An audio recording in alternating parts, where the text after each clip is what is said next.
بسم الله الرحمن الرحيم الحمد لله رب العالمين الرحمن الرحيم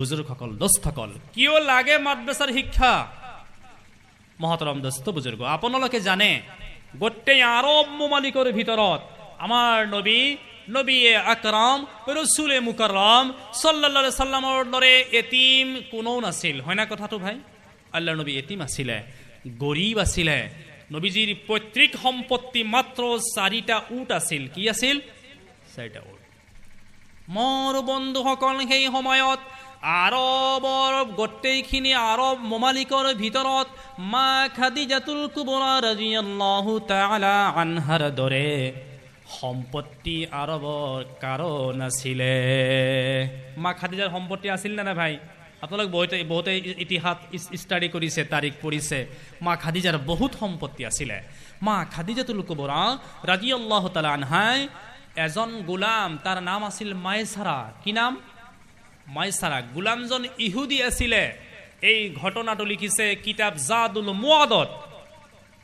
Muadh নামৰ গ্ৰন্থত লিখিছে মা খাদিজাতুল কুবৰাই এজন গোলামক তাৰ নাম আছিলে মাইছাৰা গোলামজন ইহুদি আছিলে কি আছিল ভাই এই গোলামজনক মা খাদিজাতুল কুবৰা ৰাদিয়াল্লাহু তাআলা আনহাই কলে হে মাইছাৰা তুমি অলপ টকা পইচা দিনাৰ দিৰহম সেই দেশৰ যি নিয়ম আছিল সেই মতে অলপ পইচা দি প্লাই কলে এই পইচাখিনি আখিৰি জামানাৰ নবীৰ হাতত দিবা তেও এই পইচাখিনিৰে ব্যৱসায় কৰিব বিজনেস কৰিব যি লাভ হ'ব অইন মানুহতকৈ মই 2 গুণ বেছিকে দিম কক সুবহানাল্লাহ মোৰ বন্ধুসকল আল্লাহৰ নবী সাল্লাল্লাহু আলাইহি সাল্লামে ইহুদি গোলাম মাইছাৰা জনক লগত লৈ প্লাই তিজাৰতি কাফেলা তৈয়াৰ কৰিলে আল্লাহৰ নবী তিজাৰতি কাফেলা লৈ প্লাই আৰবৰ বুকুৰ পৰা একেবাৰে শাম দেশলৈ গুচি গ'ল কোন দেশত গৈ পালে শাম দেশ শাম সিৰিয়ায় আল্লাহৰ নবী বাণিজ্য কৰিছিল ব্যৱসায় কৰিছিল তিজাৰত কৰিছিল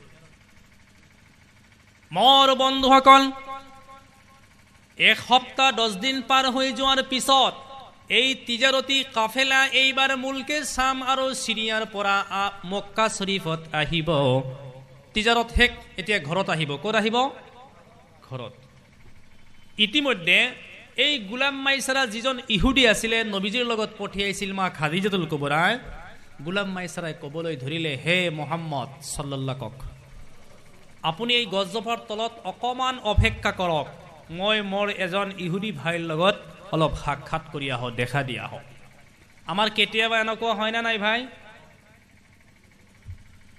মোৰ বন্ধুসকল এইবাৰ ইহুদি গোলাম মাইছাৰা আল্লাহৰ নবী গছজোপাৰ তলত থিয় কৰাই প্লাই তেওঁ গুচি গ'ল যোৱাৰ পিছত হঠাৎ মনৰ পৰা পাহৰি গৈছে একদিন পাৰ হৈ গ'ল দুদিন পাৰ হৈ গ'ল 3 দিনৰ মূৰত মনত পৰিলে হায় মই আখিৰি জামানাৰ নবী গছজোপাৰ তলত থিয় কৰাই ৰাখিছিলো কেইদিন পিছত মনত পৰিলে আপোনালোকে কওকচোন 3 দিন এজন মানুহ আনজনৰ কাৰণে গছজোপাৰ তলত থকাটো সম্ভৱ কথা কোৱা নাই আপোনালোকে কি ভাই সম্ভৱ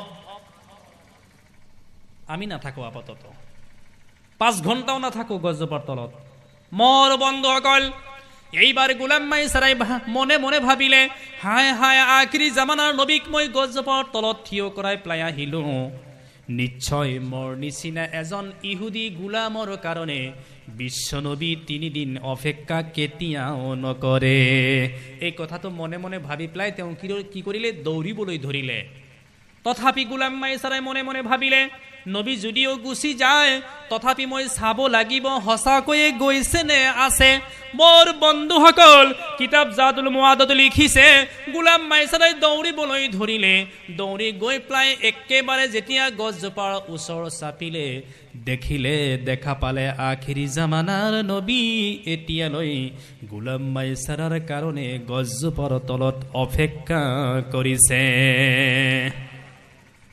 মোৰ বন্ধুসকল কিতাব জাদুল মুআদত লিখিছে আল্লাহৰ নবীৰ লগতে কি আছিলে খাদ্য বস্তু অকমান আছিলে আৰু নবীৰ লগত পানীৰ ব্যৱস্থা আছিল তাতে ওযু কৰিছিলে তাতে নামাজ পঢ়িছিল জোৰে কক সুবহানাল্লাহ আল্লাহ পাক পরওয়ারদিগারে আলমে পবিত্র কোরআন শরীফে ঘোষণা করে দিলে আউযু বিল্লাহি মিনাশ শাইতানির রাজিম বিসমিল্লাহির রহমানির রহিম ওয়া ইন্নাকা লাআলা খুলুকিন আযীম।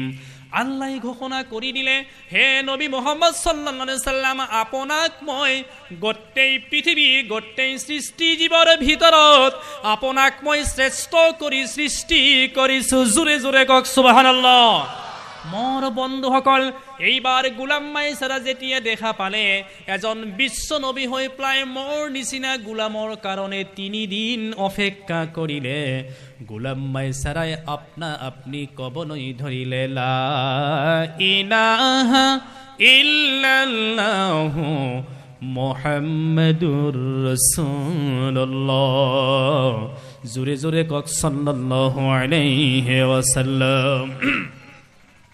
মোৰ ভাইসকল, মোৰ বন্ধুসকল, এইবাৰ গোলাম মাইছাৰা কিতাবত লিখিছে, গোলাম মাইছাৰাই বয়ান কৰিছে, মই আখিৰি জামানাৰ নবীৰ লগত মুলকে শাম আৰু সিৰিয়াৰ যোৱাৰ আগত মক্কাৰ জমিনত যিমান ধনী ধনী মানুহবোৰ আছিলে, বিৰাট চেতিয়া মানুহবোৰ আছিলে, সেই মানুহবিলাকৰ ঘৰত মই গোলাম আছিলো।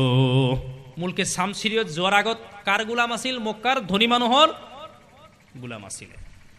গোলাম মাইছাৰা ক'বলৈ ধৰিলে, বয়ান কৰিলে, কিতাবত লিখিলে। গোলাম মাইছাৰাই ক'লে, মই ধনী ধনী মানুহৰ ঘৰত গোলাম আছিলোঁ, সিহঁতে মোক থাকিব দিছিলে, য'ত সিহঁতে উট বান্ধিছিলে, বকৰি ভেড়াবোৰ বান্ধিছিলে, দুম্বা বান্ধিছিলে, সেই ঘৰৰ ওচৰত মোক থাকিব দিছিলে, কাৰণ মই গোলাম। ইছলামত এই নিয়ম আছে ভাই। গোলাম এজনক, চাকৰ এজনৰ ঘৰত কাম কৰা মানুহ এজনক আপুনি গৰুৰ ঘৰৰ লগত ৰাখিব, ইছলামত আছে নেকি কওক? মোৰ বন্ধুসকল, ইছলামত নাই। এইবাৰ গোলাম মাইছাৰাই আৰু লিখিলে, মুফাssirin মোৰ বন্ধুসকলৰ ৰাইটাৰে সাহিত্যিকে লিখিলে, গোলাম মাইছাৰা বয়ান কৰিছে, মক্কাৰ মাজৰ যিমান ধনী ধনী মানুহ আছিলে, সেই সকলৰ ঘৰত যেতিয়া চাকৰ আছিলে, গোলাম আছিলে, গোলাম মাইছাৰাই লিখিলে, মোক পানী পান কৰাৰ কাৰণে সিহঁতে গিলাচ দিছিলে, যি গিলাচত মই এবাৰ পানী পান কৰিছিলোঁ, এই গিলাচত সিহঁতে মুখ লগোৱা নাছিলে, কাৰণ মই গোলাম। এইটো ইছলামত আছে নেকি কওক? এজন দুখীয়া, এজন ঠেলাৱালা, এজন ৰিক্সাৱালা, এজন হাজিৰা কৰণেৱালাই এই গিলাচত পানী পান কৰিব, সেই গিলাচত ধনী মানুহে মুখ লগাব নোৱাৰিব, ইছলামত আছে নেকি? মোৰ বন্ধুসকল, গোলাম মাইছাৰাই আৰু বয়ান কৰিলে, সেই ধনী ধনী মানুহবোৰে মোক কাঁহী এখন দিছিলে, বৰ্তন দিছিলে ৰুটি খোৱাৰ কাৰণে, কুপ্তা কাবাব বিৰিয়ানী খোৱাৰ কাৰণে। মই যি কাঁহীখনত জীৱনত এবাৰ খানা খাইছিলোঁ, মক্কাৰ ধনী মানুহবোৰে সেই কাঁহীখন ব্যৱহাৰ কৰা নাছিলে। ইছলামত এইবিলাক আছে ভাই। মোৰ বন্ধুসকল, এইবাৰ গোলাম মাইছাৰাই বয়ান কৰিলে, মই মুলকে শাম আৰু সিৰিয়াত যেতিয়া গৈছিলোঁ, মইতো কলিমা পঢ়া নাছিলোঁ, মই ইহুদী আছিলোঁ, কিন্তু বিশ্ব নবী এনেকুৱা এজন নবী, আখিৰি জামানাৰ নবীয়ে যেতিয়া পানী পান কৰিছিলে, নবী পানী পান কৰি পেলাই সেই গিলাচত মোক পানী পান কৰাৰ কাৰণে অনুমতি দিছিলে। সুবহানাল্লাহ, সুবহানাল্লাহ। মোৰ বন্ধুসকল, এইবাৰ গোলাম মাইছাৰাই বয়ান কৰিলে, মই মুলকে শাম আৰু সিৰিয়াত যেতিয়া গৈছিলোঁ, আল্লাহৰ নবী, আখিৰি জামানাৰ নবী, তেওঁ বিশ্ব নবী হৈ পেলাই যিখন কাঁহী বা বৰ্তনত তেওঁ খানা খাইছিলে, মোৰ নিচিনা গোলাম মাইছাৰা ইহুদীক নবী যে সেই কাঁহীখনতে খানা খাবলৈ অনুমতি দিছিলে। সুবহানাল্লাহ কওক, সুবহানাল্লাহ। মোৰ দোস্তসকল, মোৰ বুজুৰ্গসকল, এইবাৰ আপোনালোকে কওক, আল্লাহৰ নবীৰ আদৰ্শ, নবীজিৰ চৰিত, নবীজিৰ চিৰত, নবীজিৰ সুৰত চিৰত, নবীজিৰ কৌল, নবীজিৰ কথা বতৰা, নবীজিৰ চলা ফুৰা, নবীজিৰ খোৱা লোৱা, নবীজিৰ জীৱন যাপন, নবীজিৰ শুই থকা, টোপনিৰ পৰা উঠা, নবীজিৰ নামাজ, নবীজিৰ কথা বতৰা, নবীজিৰ সামাজিক ব্যৱস্থা, নবীজিৰ পাৰিবাৰিক ব্যৱস্থা, নবীজিৰ অৰ্থনৈতিক ব্যৱস্থা আমি যদি শিকিব খোজো, জানিব খোজো, ইউনিভাৰ্চিটিত হ'ব। ইউনিভাৰ্চিটি পঢ়িলে হ'ব? ইংলিছ একাডেমীত পঢ়িলে হ'ব? মোৰ বন্ধুসকল, আল্লাহৰ নবীৰ জীৱনৰ সকলো কথা জানিব বিচাৰিলে আমাৰ মাদ্ৰাসাৰ প্ৰয়োজন আছে না নাই? জোৰে কক আছে না নাই? আৰু জোৰে কক আছে না নাই? মনত ৰাখিব বন্ধুসকল, মাদ্ৰাছাৰ শিক্ষাই কি লাভ হ'ব? বিশেষকৈ কোরআন শরীফর তিলাওয়াতে, কোরআন শরীফ যত তিলাওয়াত হব, আল্লাহ নবী সাল্লাল্লাহু আলাইহি সাল্লামে ঘোষণা করিলে যি এলাকার মানুহে মাদ্রাসা করিব, যি এলাকার মানুহৰ মাদ্ৰাসা ৰাতি আৰু দিন 24টা ঘন্টা কোৰআন শৰীফৰ তিলাওয়াত হব, আল্লাহৰ নবীয়ে ঘোষণা কৰিলে সেই দেশৰ মানুহৰ দুটা ফায়দা হব। নগদ, একেবারে নগদ ফায়দা কেইটা হব ভাই? দুটা। নম্বর 1, এই মাদ্রাসার বিশেষকৈ উদাহরণ দিছে, গোটেই মাদ্রাসা পৃথিবীত যিমান মাদ্রাসা আছে, আলহামদুলিল্লাহ মোৰ এখন মাদ্ৰাসা আছে 250ৰ বেছি আছে ছাত্ৰ, তাত খাৰিজি শাখা আছে, কেৰাত আছে, হাফিজো আছে, আলহামদুলিল্লাহ। মোৰ বন্ধুসকল, পৃথিবীত যিমান মাদ্ৰাসা আছে, উদাহৰণ আপোনালোকৰ এই মাদ্ৰাসাখনৰ ল'ৰাবোৰে ৰাতি দিনে 24টা ঘন্টা কোৰআন শৰীফৰ তিলাওয়াত কৰে না নাই? তিলাওয়াত হৈ আছে না নাই? এই তিলাওয়াতৰ বৰকতত আপোনালোকৰ কি হ'ব? আল্লাহ নবীয়ে ঘোষণা কৰিলে যি এলাকাত মানুহে বেছি বেছি কোৰআনৰ তিলাওয়াত হ'ব, মাদ্ৰাসা নহলে কোনেনো ইমান বেছি তিলাওয়াত কৰিব নেকি? মাদ্ৰাসাৰ তিলাওয়াতৰ বৰকতত ল'ৰাবিলাকে ৰাতি তিলাওয়াত কৰিব, দিনত কৰিব, দিনৰ পোহৰত তিলাওয়াত কৰিব, ৰাতিৰ ইন্ধাৰত তিলাওয়াত কৰিব।